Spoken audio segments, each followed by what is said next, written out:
I got to be honest with you. Yeah. I need to go to the restroom. Okay.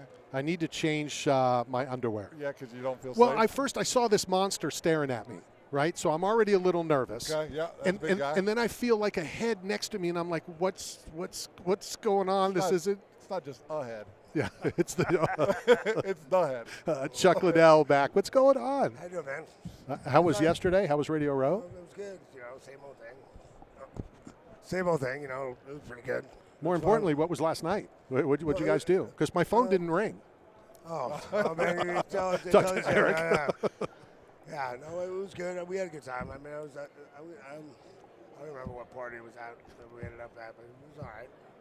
I know that I've asked you this numerous times. We probably even mentioned it yesterday. And, we just had a chef on. This is the Super Bowl. This is the granddaddy. It's football.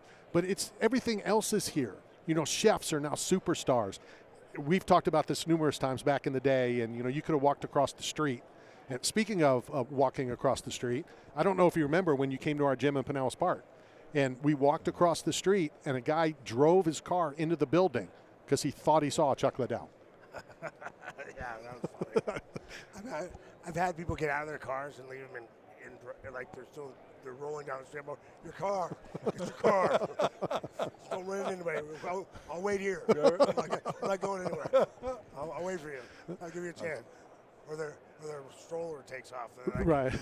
Can we grab that? Okay, but your stroller's going away. I say, baby, I got to.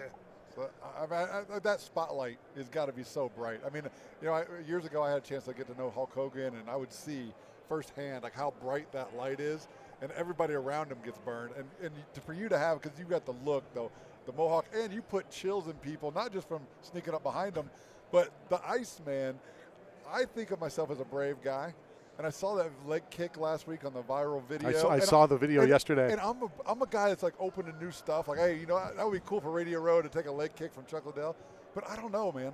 I don't know if I really want that kind of pain, because you're just that guy and a legend. And so you put the chills still in me as we speak. Here comes the video. I know I was going to show him that.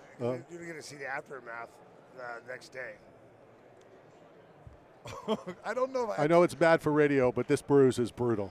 I don't know if I could take that. I know that, Matt. I know that you are the biggest tool bag I've ever seen, and I've been with Chuck when some really stupid requests. At least they're stupid requests to me. Which I agree. I agree. I've got people. Hey, man, come on, man, hit me in the face.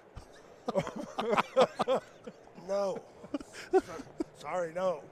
I had a place that they finally had a kid removed. I'm like, can someone get him out of here?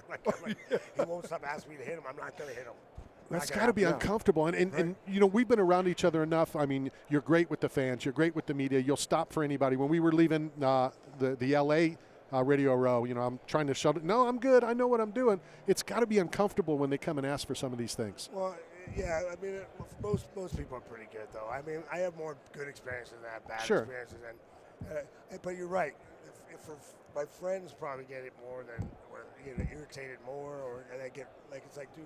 And I remember guys. Some guys used to my ex-wife or my friends. They just go like this. Hey, and I talking to me.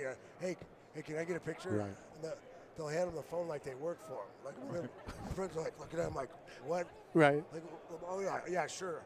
Funny is I got a couple buddies. I go, yeah, sure. And they'll turn it around and take a picture of themselves. Well, I did it to him the other day. He did it in front of the Vegas sign. Like, they took me there, and I handed my phone, and I'm doing the pose, and I'm acting a fool, and I get my camera, and it's them. They're from selfies, doing weird faces, and I was afraid that I didn't get the real photo because I trusted blindly.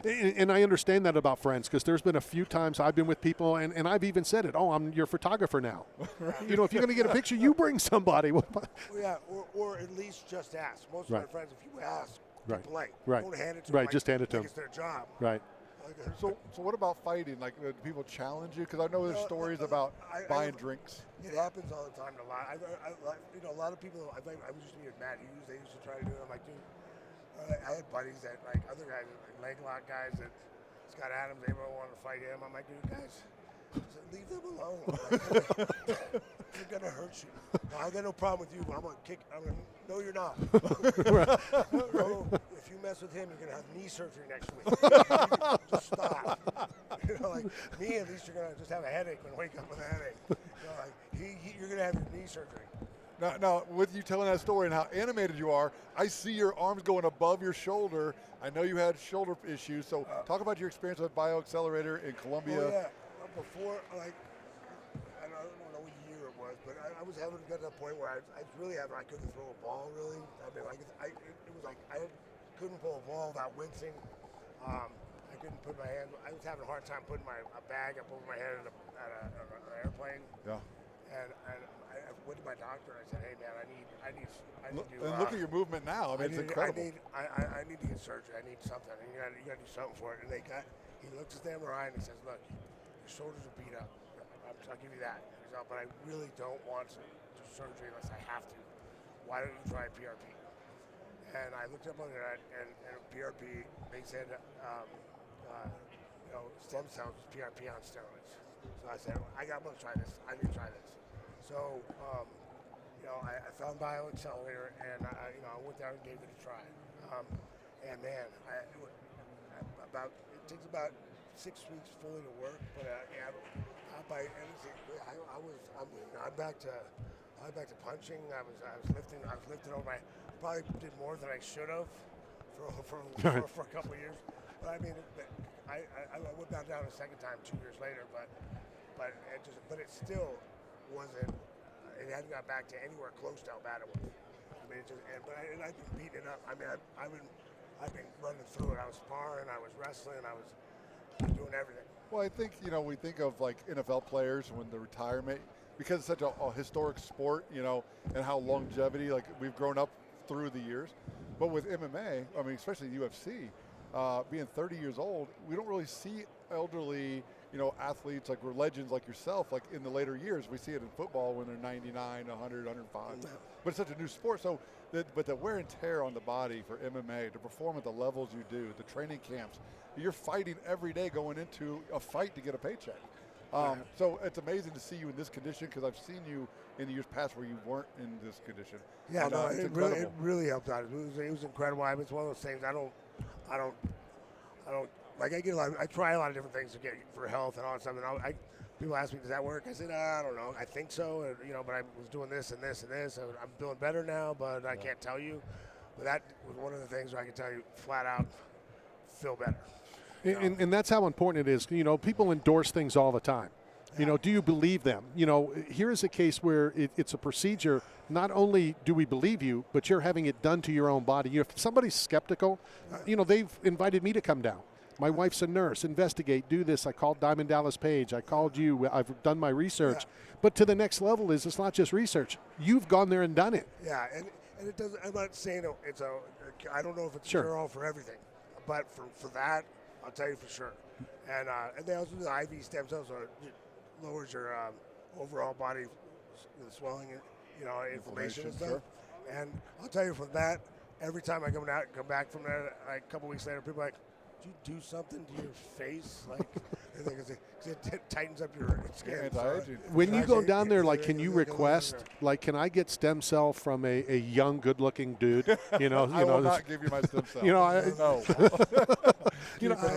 think it's umbilicals. Okay. All right. So it's not going to be a dude. So okay. Umbilical. Well, it's it's after right. born, so whatever. But I think education's key, because it was supposed to be funny. It didn't work.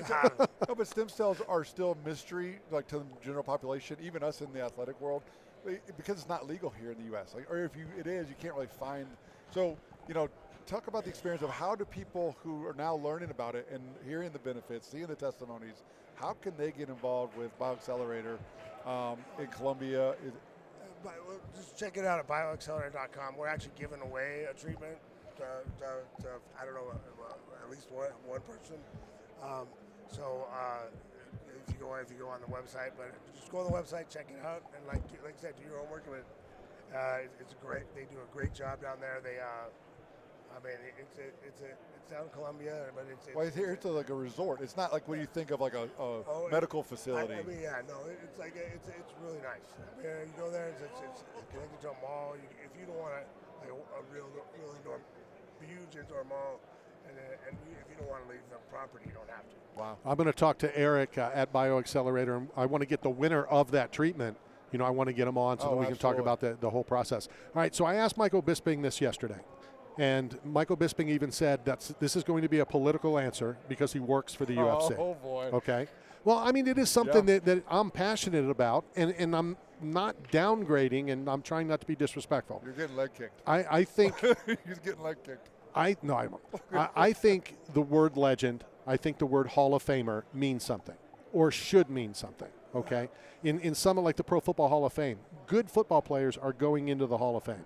It's supposed to be for the best of the best. And when I asked the question, and then when I explained it to Michael Bisping, he said he understands. Some of my best friends are in the Fight Wing Hall of Fame. I don't consider them a Hall of Famer. The fight is in the Hall of Fame. If you go to the Pro Football Hall of Fame, there's footballs, there's shoes. The shoes of a quarterback that's not in the Hall of Fame, but his shoes are. I'm curious, and maybe I can get swayed. I mean, if anybody can sway me, it'd be you.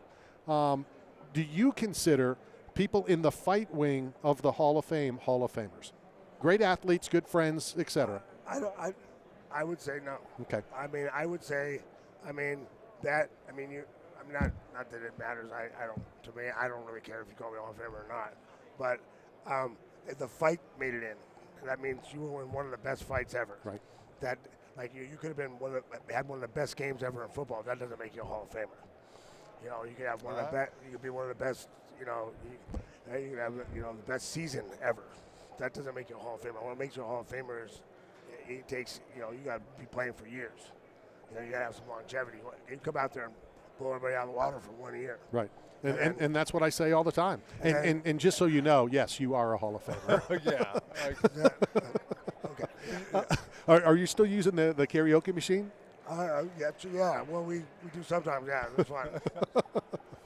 No, I just want to say, so you spent your whole career destroying people in an octagon to build a legendary career, and now you're on the other side of it, giving people quality of life back, mobility back.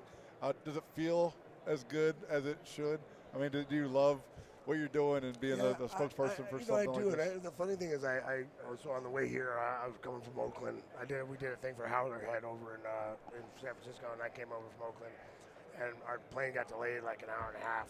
And I probably took like 50 pictures in waiting.